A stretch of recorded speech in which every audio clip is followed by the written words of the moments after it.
Greetings, my name is Randall Cheatham. I serve as a chaplain for the 10th Illinois Volunteer Cavalry. And my message today is on the Civil War chaplains. And the Civil War began in April of 1861 with the firing upon Fort Sumter and ended with the surrender of General Robert E. Lee's Army of Northern Virginia at Appomattox Courthouse in April of 1865. Though the war was terrible and bloody, many good things resulted from that war. The foremost was the abolition of slavery. There was also advancements in medicine and amazing and deadly advancements in weaponry. But one of the most important to me was the formal establishment of the chaplaincy in our military services. In 1776, Commanding General George Washington wrote in his orders to the Continental Army commending the ministry of chaplains, saying, quote, "The blessing and protection of heaven are at all times necessary, but especially so in times of public distress and danger. And as a chaplain is allowed to each regiment, see that the men regularly attend divine worship." General Washington believed that only a righteous army led by the providence of God could prevail against the most powerful army and navy known to the world at that time, the British fleet and soldiers. When the Civil War began in 1861, there was much discussion and even controversy concerning the commissioning of chaplains in both Northern and Southern armies. After 85 years of underwriting men and material for the Army and Navy, Congress had only customs concerning military chaplains. As early as May of 1861, efforts were being made to define clear guidelines for chaplains, but even to this day, the role of the military chaplain is being discussed and debated. As to be expected from politicians and the military, everything was discussed, from pay to the style of uniform, with both sides disagreeing with the other at every point imaginable. In August of 1862, the chaplain's pay was cut from $145.50 a month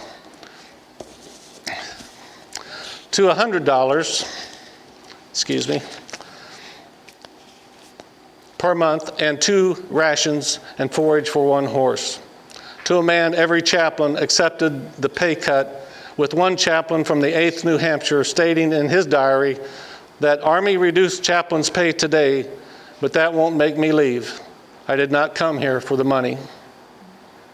The qualifications for and the appointment of both hospital and regimental chaplains was also an issue.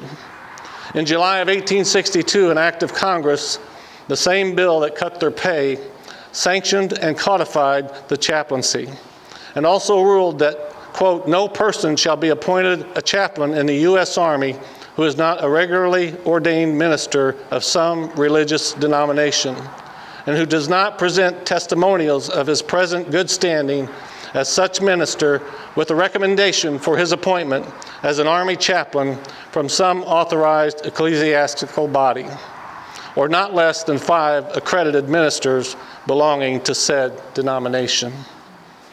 Many times, the regimental chaplain was appointed by the colonelcy of said regiment. Upon being authorized to raise the 13th New Jersey, Colonel Ezra Carman was besieged by requests for duty as lieutenant colonels, majors, captains, quartermasters, wagon masters, chaplains, surgeons, teamsters, etc., etc., but very few privates. Carman wrote, quote, "It is scarcely to be believed, and yet true, that for the position of quartermaster alone, I had 87 applicants.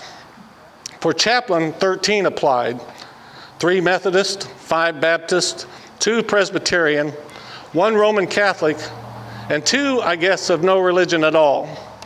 Some graduated at colleges, and one of them at the state prison. One was under indictment for rape and seduction, and yet, strange to say, he had recommendations from 10 of the Newark clergy. Other times, the regimental chaplain was voted on by the troops or the officers' corps.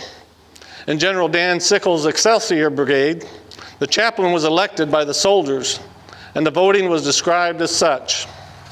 Quote, over 400 voted for a Catholic priest, 154 for any kind of a Protestant minister, 11 for a Mormon elder, and 335 said they could find their way to hell without the assistance of clergy.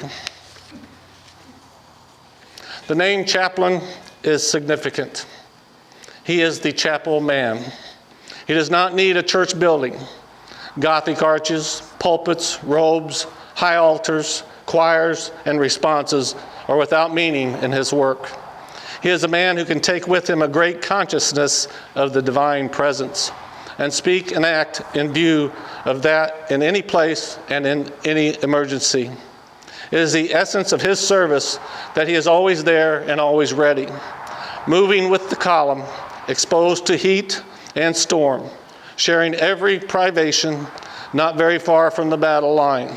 Wherever a man with hurt or pain may chance to need his help, that spot is his chapel, and there he must minister.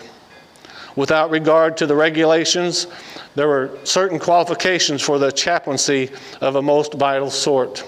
It called for a man, of a manly sort, of a kindly, sympathetic spirit, but not weak, of all things not weak, for that would be failure from the beginning. An intelligent man, but with an eye to read men as well as books, able to know a man when he saw him. Whatever his clothes, whatever his rank, a shrewd, discriminating, fair man, one to be trusted, having positive convictions, but broad-minded. A man of faith with an enthusiasm for people in this world, laying more emphasis on life than doctrine, not lazy, but energetic, and withal, a man of an adventurous spirit, buoyant, cheerful, careless of hardship, a true comrade ready to stand by and to serve to the uttermost.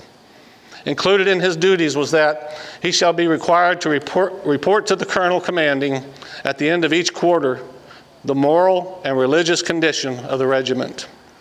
Chaplains brought a gospel message of individual worth, of hope, encouragement, and faith in God. Chaplains also provided Bibles, tracts, newspapers, visits to the sick, and a willing hand to help the men right back home so their families would know what had happened to them. When time allowed and the bodies were recovered, they conducted funeral services. But in battle, the chaplain had no orders and went where he could do the most good. He seemed to naturally belong with the doctors. He could render intelligent help in bandaging wounds and at the operating table as well. His opportunity for service to individual sufferers was absolutely without limit. This was his hour of duty. As the lines of wounded grew longer, chaplains went from man to man to see what he could be done to ease their pain, to take a message, to write a letter, offer a drink of water, loosen a bandage on a swollen limb, answer a question, summon the surgeon, whisper a word of comfort. Then at sundown of each long day, the men who had died would be buried side by side in a shallow, common grave, and the chaplain would offer a final short prayer. For the overwhelming number of Union and Confederate soldiers, religion was the greatest sustainer of morale in the Civil War. Faith was a refuge in great time of need. Troops faced battle by forgetting earthly pleasures and looking heavenward. Guarding and guiding the spiritual well-being of the soldiers was the primary responsibility of Army chaplains. For many of the young men who fought in the Civil War, it was their first time away from home for any extended period of time, away from the influence of father and mother and exposed to a number of vices. Chaplains often served as surrogate parents in keeping a young soldier on the righteous path. One soldier from the 23rd Indiana expressed the sentiments of many of his comrades when he wrote, "Our chaplain, J.D. Rogers, is as a father to me and keeps me straight."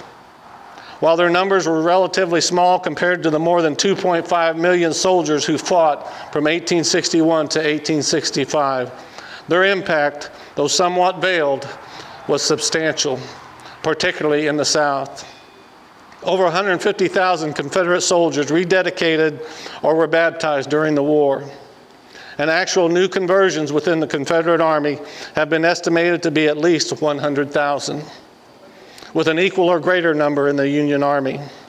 80% of college students in the South after the war found their religious faith while in the Confederate Army, while 13 former Confederate chaplains were consecrated as bishops by 1892, and 12 former Confederate chaplains became presidents of major colleges. By 1890, church membership and the value of church property in the South were double that of 1860, and new growth included 10,000 new Baptist churches in Texas alone. The work of chaplains, both North and South, often went beyond just the spiritual needs of their flocks. In a word, the significance of the chaplaincy was this: that the government offered to each regiment one man to be a friend to every man. While other officers might be good friends, this man was to make a business of kindliness. Not a commander, not a fighter, not hemmed in by any rules or any rank, left to himself to reach men by their hearts if he touched them at all, and by their hearts to make them better soldiers. A man to be sought in the hour of need, to stand for truth, purity, and all righteousness, for honorable living and hopeful dying, and having done all to stand by in the spirit of service according to the pattern of the Master. Thank you for listening, and God bless.